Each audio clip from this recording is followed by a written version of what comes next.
안녕하십니까. 새아빠입니다. 네, 오랜만에 영상 올립니다. 점심 먹고 한 바퀴 돌아다 땀이 막 나네요. 날씨가 더워가지고, 이제. 이제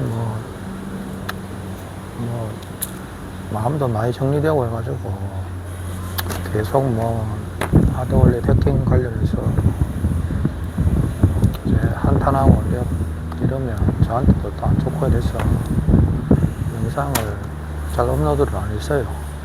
찍기는 계속 찍었어요. 찍었는데 막상 올리려니까 똑같은 내용이고 또 딱히 들을 만한 내용도 없는 것 같아서 올리다가 지우고 올리려다가 놔두고 이러는데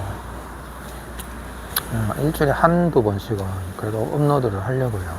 왜냐하면 분명히 저 같은 이제 피해자분들이 많진 않겠지만 그래도 간간히 나올 거라고 저는 확신하거든요. 왜냐하면 이 범죄자, 이 해킹 범죄를 저지르는 어떤 조직이나 어떤 이들이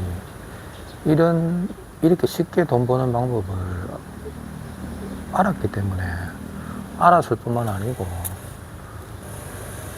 오랜 기간 동안 준비해온 범죄라서 이걸 이렇게 좋은 시장을 가만 놔둘 리가 없잖아요.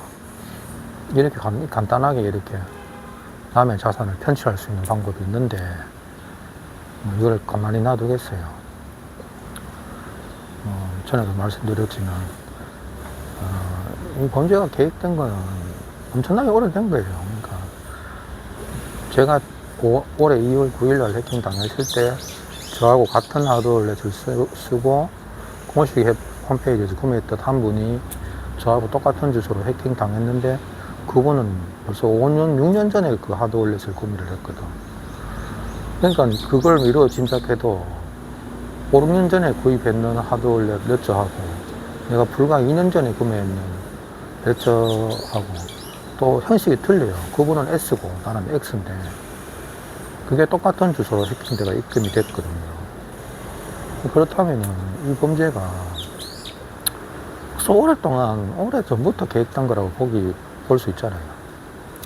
범죄 형식이 어떤 형식인지 모르겠는데, 지금 제가 감정적으로 결론 내린 건 중간 유통 과정에 이제 쉽게 시드 문구가 유출되는 펌웨어로 조작된 하드월렛을 바꿔치기 해가지고 유통됐든지, 안 그러면 애초에 설계나 제작 단계, 안 그러면 포장 단계에서 누가 개입이 돼가지고 관련자가 이렇게 묵인을 해준다든지, 안 그러면 심지어 담합을 한다든지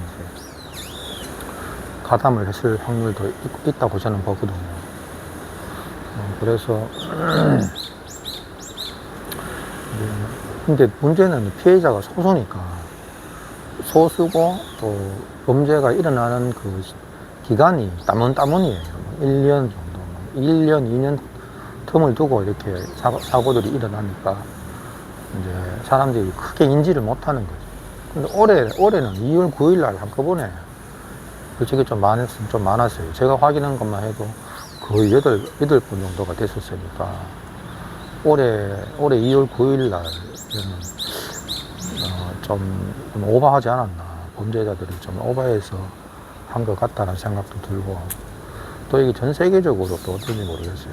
또 5월 달에도 한 분 계셨고, 또 외국에도 외국의 그 트위터에 보면, 레저 서포터 트위터를 쭉 보면 피해자들이 심심치 않게 나와요.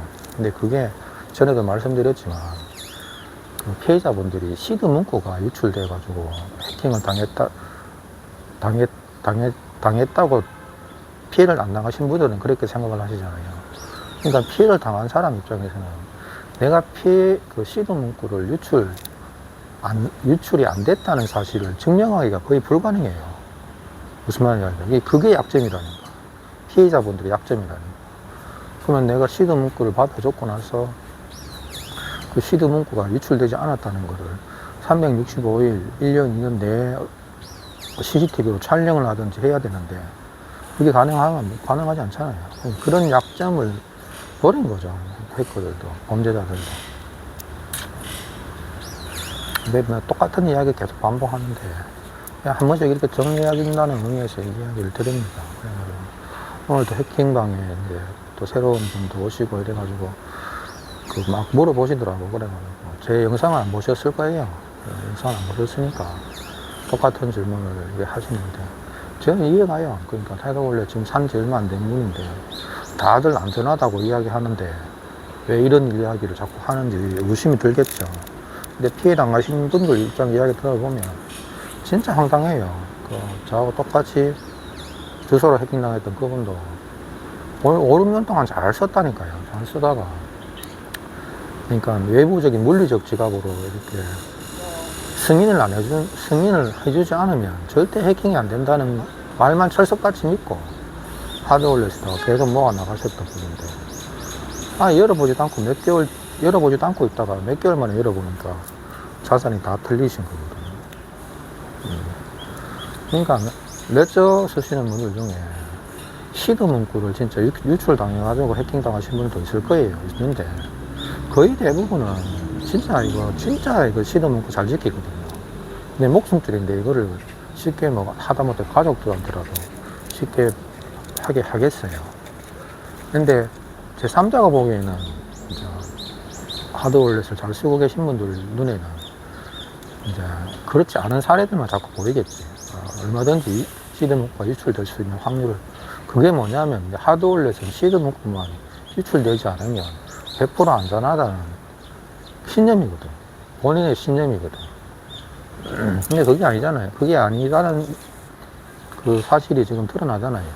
레트사로 말 실수 잘못해가지고 지금 그거 해명도 안 하고 있잖아요. 뭐 자기들이 이렇게 할 수만 있으면 펌웨어 업그레이드 할 때 시드 문구를 자기들이 알 수 있다 뭐 이런 헛소리를 해가지고, 헛소리가 아니고 진짜 실언이지 실언. 절대 하지 말아야 될 말을 해가지고 올렸다가 바로 내렸는데, 그래가지고 뭐 거기에 대한 별 해명도 없고 유저들한테 신뢰를 많이 잃고 있는 상황인 거죠. 자기들은 이제 보안을 더 완벽하기 위해서 펌웨어 업그레이드를 이때까지 계속 했는데 실상은 그게 아니라는 거예요. 거기에 대한 공식적인 답변도 없고, 뭐.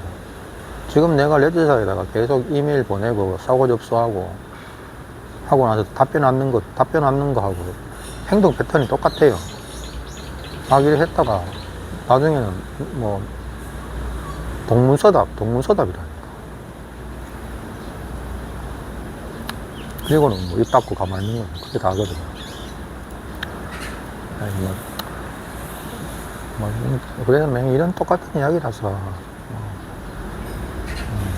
그래도 뭐 앞으로 이제 계속 이렇게 피해자분들이 1년 텀을 두고 안 그러면 2년 텀을 두고 안 그러면 또 지역별로 국가별로 자꾸 이런 피해 사례가 조금씩 나올 건데, 혹시라도 제 영상 보시는 분들은 웬간하면 해외에서 구입하는 하드월렛들 있잖아요. 해외에서. 국내 것도 말할 건 없는데 해외 거는 문제가 생기면 상담을 할 수가 없어요. 상담을 진짜 조심해야 돼요. 또 그러고 제가 저번에 영상 올렸는 것 중에 이런 말을 들은 적이 있는데, 우리가 돈을 송금할 때 우리 금융망을 사용하잖아요. 근데 돈을 우리가 우편이라든지 택배로는 안 보내잖아요. 맞죠? 그거 저번에 말씀드렸잖아요. 왜냐면 이 우편이나 택배 이 운송 시스템을 100%는 신뢰를 못하기 때문에 그런 거거든요. 돈이라는 거. 그래서 우리는 돈은 보통 금융망을 통해서 보내잖아요. 맞죠? 근데 지금 하드월렛은 물리적인 지갑, 이게 기기인데, 전자기계인데, 실상 이거는 전자기계가 아니고 말 그대로 돈이에요, 돈. 하드월렛 안에 100만 원이 들어갈 수도 있고 1000만 원이 들어갈 수도 있고 어떤 사람은 몇 억이 들어갈 수도 있고, 실제로 미래의 돈이잖아요. 미래의 돈. 지금 당장은 뭐 아무것도 안 들어가 있을지 몰라도 미래의 돈이 들어가는 말 그대로 돈이거든요. 돈이 지금 해외에서 어떤 유통 과정을 거쳐가지고 국내에 들어오는지 우리가 모르잖아요. 그리고 유통 과정 중에 유통 과정을 100% 신뢰할 수 있느냐? 모르잖아요. 뭐 태평양 건너가 중간중간에 그 해로 있잖아요. 옛날에 같으면 거의 해적들이 막 즐비했던 그 항로를 거쳐서 들어오는 건데, 국내에 들어와도 똑같아요. 국내에 들어와도 또 어항에 항구에 내려서 또 옮겨지고 하는 일련의 과정들을 전부 다 100% 신뢰해야지만 그 하드월렛을 믿을 수 있는 거거든요. 안 그래요? 그런 거를 가만히 생각해 보면, 내가 직접 프랑스 가서 본사 가가지고 직접 구매하는 거 빼는 믿을 수가 없어요. 만약에 직접 만약에 프랑스 가가 직접 구매를 한다 하더라도 그 중간에 있는 또 설계 과정, 제작 과정, 포장 과정, 이거를 또 눈으로 직접 다 봐야 되니까. 왜 그러냐면 이건 돈이기 때문에 그렇거든요. 돈. 넷째는 하드월렛이 물리적 지갑이 기계가 아니고 돈이기 때문에 우리가 돈을 우편이나 택배로 보내지 않는 것처럼 똑같은 논리예요. 그래서 제가 전에도 말씀드리는 거거든요. 하드월렛의 뭐 비밀체계나 암호화체계가 뭐 잘못됐다 이런 말을 하는 게 아니에요. 중간 유통 과정에서 어떤 일들이 일어나는지 저희들이 확인할 길이 없잖아요. 그거를 신뢰해야 된다는 게 얼마나 위험해요. 그래서 저는 이 하드월렛 비트코인 2개 일가먹고는 오히려 비트코인 2개 일가먹고 암호화 체계라든지 비트코인 주소라든지 종이지갑이라든지 이런 것들을 공부를 많이 했거든요. 나름대로는 여기저기 유튜버도 많이 찾아보고 실제로 많이 연습도 해보고 해봤는데 기본으로 돌아가는 게 제일 안전한 것 같아요. 왜냐면 내가 만약에 비트코인을 그냥 내 자산을 안전하게 보관하는 진짜 대체 자산으로 생각해서 정말 내 스스로 지키고 싶다면 기초가 되는 기본부터 공부를 해야 되는 것 같아요. 물리적 지갑에 의지하고 어떤 수탁 서비스에 의지하고 이런 걸 떠나서 일단 기본부터 해놓고 나서 이제 예를 들어 단순하게 비트코인을 투자자산으로만 생각하면 굳이 거래소에서 뺄 필요가 없잖아요. 맞죠? 근데 이게 비트코인의 가치를 아는 사람들은 이런 용도, 주식같이 이렇게 수익률만 따지고 투자하시는 분들은 이 비트코인이 이렇게 거래소 밖으로 나와서 지구 반대편으로 그냥 순식간에 가고 이런 것들은 별로 의미가 없잖아요. 그러니까 굳이 거래소에도 빼실 필요 없을 것 같고, 근데 비트코인을 좀 진지하게 공부하고 좀 진지하게 바라보시는 분들은 굳이 하드월렛이 아니더라도 종이 지갑부터라도 차근차근 공부해 나가시면, 생각을 막 해보면은 종이 지갑에 넣어놨다가도 내가 얼마든지 종이 지갑을 보관 안 하더라도 내가 내 머릿속에만 비밀키를 외우고 있으면 괜찮거든요. 얼마든지 복구 가능하거든. 그런 것들을 막 생각하다 보면 방법들이 자꾸 나와요. 자꾸 그런 생각을 안 하고 그냥 물리적 지갑에만 의지하게 되니까 자꾸 이제 이런 일들이 또 벌어지기도 하고 이런데, 저도 만약에 물리적 지갑에 하드월렛에 있던 거 아니 잘못으면 이런 고민들 안 해봤을 끼고 이런 공부도 별로 안 해봤을 거예요. 네. 종이 지갑을 만들고 또 거기에다가 또 비밀 키를 한 번 더 걸고 여러 가지 것들이 있거든요. 전에도 제 앞에 영상 보면 또 있고, 또 다른 여타 방송들에 보면 전문적으로 진짜 좀 심도 있게 비트코인을 기술적으로 공부하신 분들 영상을 보면 많아요. 파이썬으로도 만들고 여러 가지 사이트를 통해서 그걸 다운받아서 하는 방법들을 쭉 나오면 조금만 공부해보면 알거든. 근데 문제는 뭐냐면 이렇게 공부했는 걸 직접 연습해보는 게 중요하거든요. 연습하는 건데, 근데 연습을 하면 비트코인 가지고 연습하려고 해요. 솔직히 후달리잖아요. 겁나잖아요. 지금 0.1개가 거의 300만 원을 넘어가고 0.01개만 해도 30만 원인가? 그래도 30만 원 넘어가고. 또 수수료도 장난이 아니잖아요. 이게. 한 개를 보내든 0.1개를 보내든 0.01개를 보내든 수수료는 똑같잖아요. 그렇잖아요. 그러니까 이 연습하는 게 어렵거든. 연습하기가 쉽지 않거든. 직접 해봐야 이게 비트코인 같은 경우는 블루월렛 같은 경우 스마트폰으로 쉽게 할 수 있는 거 있잖아요. 임포트하고 샌드하고 하는 거. 블루월렛이 있는데 블루월렛을 써보고 연습할 수가 없어요. 잘. 실제로 비트코인 가지고 종이 지갑 만들어 가지고 실제로 보내보고 빼보고 하기가 너무 후달리는 거지. 이 비트코인은 덩치가 너무 커져 가지고 이제 그럴 수 있는 자산이 안 돼요. 근데 비트코인 캐시로도 되는가? 비트코인 캐시도 지금 개당 하나에 10몇만 원씩이라 하잖아요. 그것도 좀 어려워요. 안 그래요? 그게 또, 그러니까,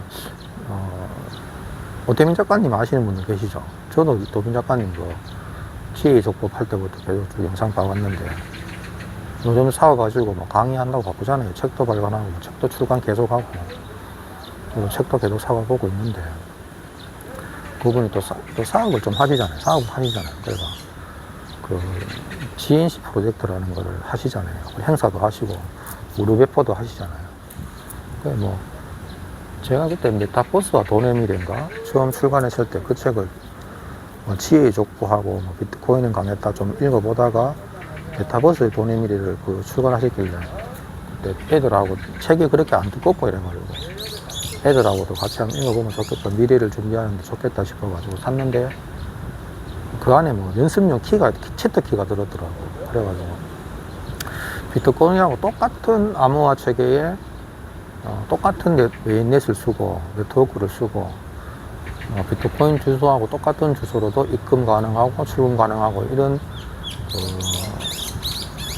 GNC 코인 맞죠? GNC 코인 그거를 이제 조금씩 넣어가지고 연습해보라고 책을 발간하셨더라고. 그래가지고 그걸 연습 잘했어요. 이것도 넣어보고 임포트 하면은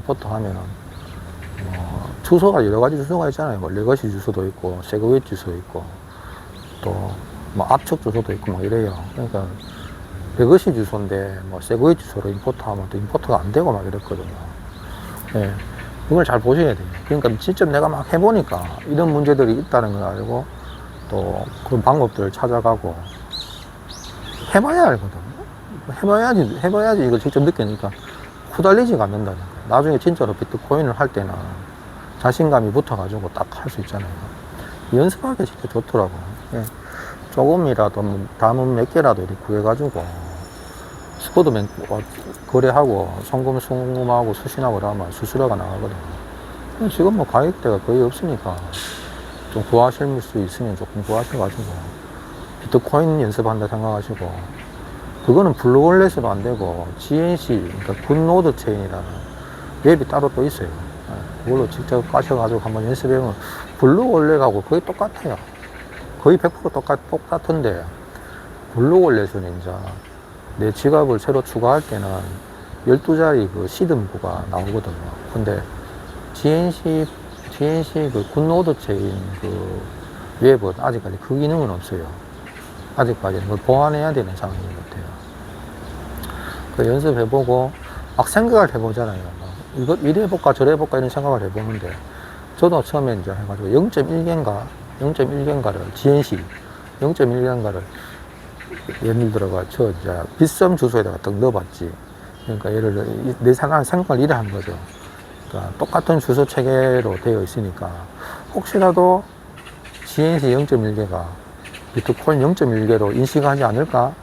인식하면 재수 이런 식으로 얼토당토하는 생각인데 진짜 무지한 생각인데 나는 기술적으로 그게 많이 모르니까요. 그래 저같이 많이 모르는 분들이 많잖아요. 이거 대부분이잖아요. 그러니까 0.1개를 한번 보내봤지. 보내지는데 문제는 일지를 못 한다는 거예요. 그래가지고 그 주소로 이제 와치 월렛 있잖아요. 내 입금 주소로 말하고 임포트를 해보면 그 주소에 있는 자산을 불러들이는 게 아니고 그냥 읽히는 거거든요. 여기에는 몇 개 있다라는 거 볼 수 있는 거거든요. 그러니까 비밀 키에다가 임포트를 하면 진짜로 임포트가 되지만 내 공개키에다가 임포트를 하면, 아, 이 주소에는 몇 개가 들었습니다라는 걸 보여주는 거거든요. 피썸 그 주소에다가 임포트를 하니까 0.1개가 들었더라고요.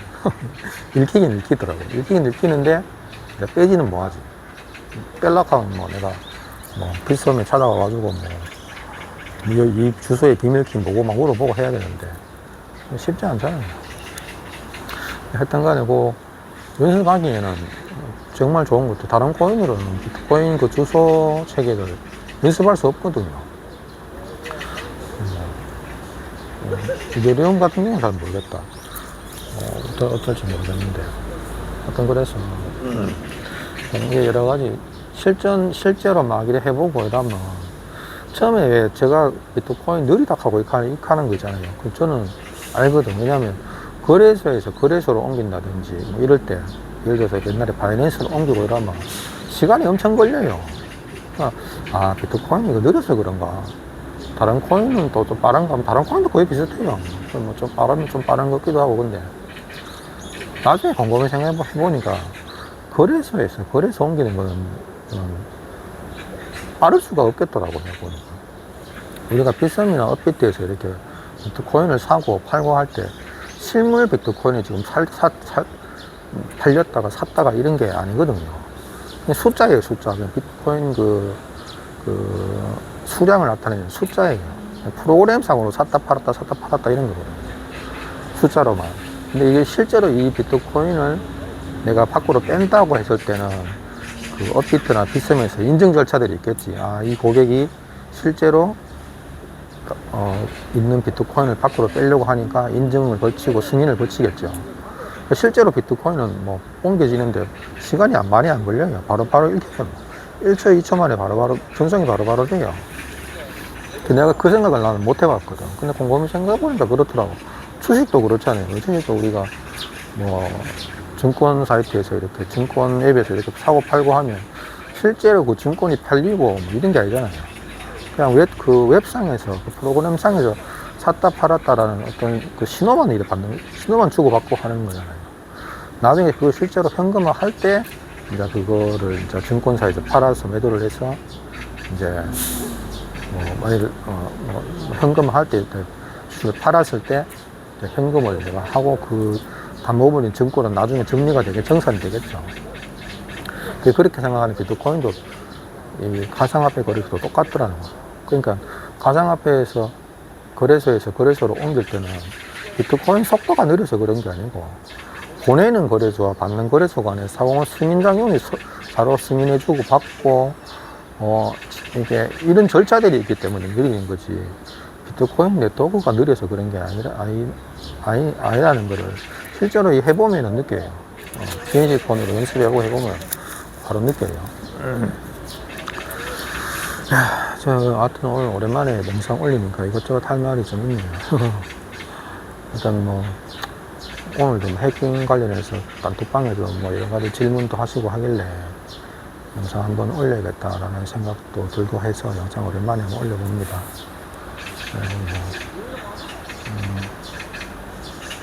하드월렛 관련해서는 요즘 하도 잠잠하니까 제가 별로 말씀드릴 건 없고, 요즘 시장이 안 좋잖아요. 어제 아래 며칠 전에 보니까 알트코인들 녹아내리는데, 겁나게 녹아내리던데. 맞죠? SC에서 나머지 전부 다 상장 폐지한다고 하고, 시끄러운 소리 들리니까.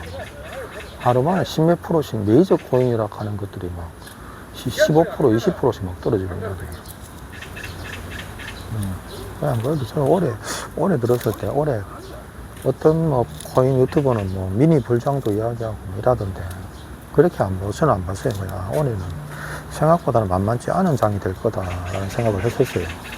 올해 초에 잠깐 반짝 반등도 있고 했지만, 쉽지는 않은 게임이다. 왜냐하면 내년에 반감기라는 큰 이슈가 있기 때문에 사람들이 기대 심리가 있잖아요. 사람들이 다 기대할 때는 이미 이거는 다른 방법이 있잖아. 또 국가나 또 SEC나 뭔가를 또 대책을 강구하겠지, 그죠? 억누르려는 뭔가가 있다니까. 그 게임이 비트코인이 아무리 누구도 막을 수 없는 현상이다 하더라도 이것 또한 운영하는 게 인간이기 때문에 또 그것도 권력 있고 또 힘이 있는 국가가 어떻게든 찍어 누르고만 흔들릴 수밖에 없죠.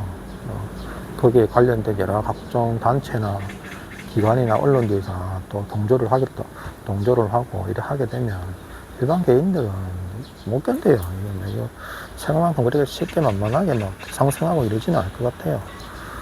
최소한 뭐 짧게는 1년, 길게는 한 2, 3년 이렇게 보고 포근하게 생각하시는 게 제일 좋은 것 같고,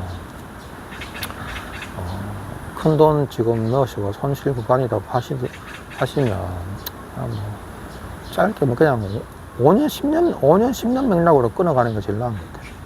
저도 한 5년, 짧게는 5년, 길게는 10년 보고 퇴직 때까지 그냥 모아간다 생각하고 있거든요. 그러니까 막 급하게 막 오르면 오히려 더 안 좋고 이래요, 저는. 지금 요즘 같은 가격 좋을 때는 돈이 없는 게 한스러운 거죠. 돈이 없는 게. 일가묻는 건 어차피 일가묻는 거니까 어쩔 수 없고, 과거만 보고 살 수는 없잖아요, 그죠? 앞으로 미래를 보고 살아야 되니까. 야, 오늘 자꾸 이야기 길어져가지고. 그렇네. 오랜만에 영상 올리니까 할 말이 그래도 이것저것 많네요. 날씨 더운데 건강 조심들 하시고요. 뭐, 최소한 제가 일주일에 한두 번 정도는 영상을 올리고 하겠습니다. 뭐 별로 들을 만한 이야기도 없고 한데, 초반에도 말씀드렸지만, 저 같은 피해자가 앞으로도 계속 나올 거예요. 나오니까. 그분들이 막 찾고 하다 보면 제 영상을 또 보시게 될 거고, 그러면 또 한두 분 더 모이실 거고, 단톡방에도 지금 애법 많이 모였어요. 그래서 한 8, 9명 정도 계시고 하니까, 그분들하고도 또 이야기 나눠보시고, 대화 나눠보시고, 방법들 찾아나가고, 하면 또 향후에 또 어떤 또 좋은 대안이 나올 수도 모르니까, 또, 그런 의미에서도 영상, 전에 올렸던 영상을 또 제가 안 내리고 그냥 있어요. 왜냐하면, 과거의 영상에 어떤 분들이 아무 또 한 분씩 피해 사례를 이렇게 댓글을 올려주시는 분이 계세요. 그러니까 그분들 제가 댓글 달고 뭐 좋은 할인 조언도 좀 해드리고 이렇게 하거든요. 그래서 이렇게 영상 내리기가 좀 그렇더라고요. 그래서 그런 영상 보시고 댓글 달아주시면 저한테 알람이 오니까 제가 할 수 있는 대로 뭐 최대한 답변 드리고, 근데 명확하게 해답을 못 드리는 게 참 마음이 안타깝죠. 어떤 결과가 나와가지고 이렇게 됐다라는 결과가 있어야 또 조언을 해도 좀 의미가 있는데, 아무것도 바뀐 건 없고 이러니까. 그래도 제가 그 마음은 알거든. 처음에 해킹 당하고 막 일감웃을 때 그 답답한 심정을 제가 알아요. 어디 가도 이야기할 데가 없으니까. 이야기할 데가 없어요, 얘기할 때. 그때는 뭐 유튜브 찾아봐도 넷저 관련해서 이야기 치면 전부 다 홍보하는 영상밖에 없었어요. 누가 한 4, 5개월 전에는 넷저 무조건 안전하다, 넷저에 옮겨야 된다, 하드월렛이면 무조건 넷저다, 이런 영상들밖에 없어가지고 어디 가가 물어볼 데가 없어. 그래, 예를 들어가 유튜버들, 코인 유튜버가 내가 댓글에다가 뭐 넷저 해킹 당했다고 또 올리면은 뭐 그냥 삭제해보고 막 이러더라고. 말도 못 꺼냈어요. 그래가 하도 답답해서 제가 제 유튜브 이거 파고 영상 올리고 했던 이유거든요. 혹시라도 또 그런 피해 당하신 분들 오시면 그래도 속에 있던 이야기를 할 수가 있죠. 할 수 있는 공간이 있잖아요. 그래도 어떤 피해자분들이 다 모여 있으니까. 그리고 또 그 해킹 단톡방에 사망님 계셨는데, 맞죠? 사망님이시거든요. 사망님 갑자기 나가셨던데 왜 나가셨는지 모르겠는데, 제가 글 올린 것 중에 개인적인 이야기를 하시는 건 내가 일부 지웠거든요. 그런 이야기 하면 좀 그렇잖아요. 개인적인 어떤 투자 관련해서 이야기를 하면 보는 분도 그렇고, 다른 분들은 또 모르시고 이래서 그걸 지웠는데 왜 좀 기분이 안 좋으시는지 나가셨던데, 좀 상심하게 마음이 좀 상심을 드렸다면 좀 죄송해요. 근데 그거는 그렇잖아요. 자기 개인 어떤 그건데. 공개적으로 이야기하고 이러면 좀 그렇잖아요. 예, 하여튼 오늘 이야기 좀 길어졌는데, 오늘 날씨 덥죠, 그죠? 예, 여름, 완전 한여름인데, 건강 관리 잘 하시고, 또, 고민 투자도 잘 하시고, 조심해서, 하드월렛 조심하시고, 진짜 하드월렛 조심하시고, 알트코인 조심하시고, 또, 이상한 거래소 조심하시고, 탑생하지만 조심하시면 됩니다. 예, 좀 다음 주나 또 이번 주라도 또 시간 되고 여유 되면 또 영상 올리고 하겠습니다. 예, 좋은 하루 되십시오.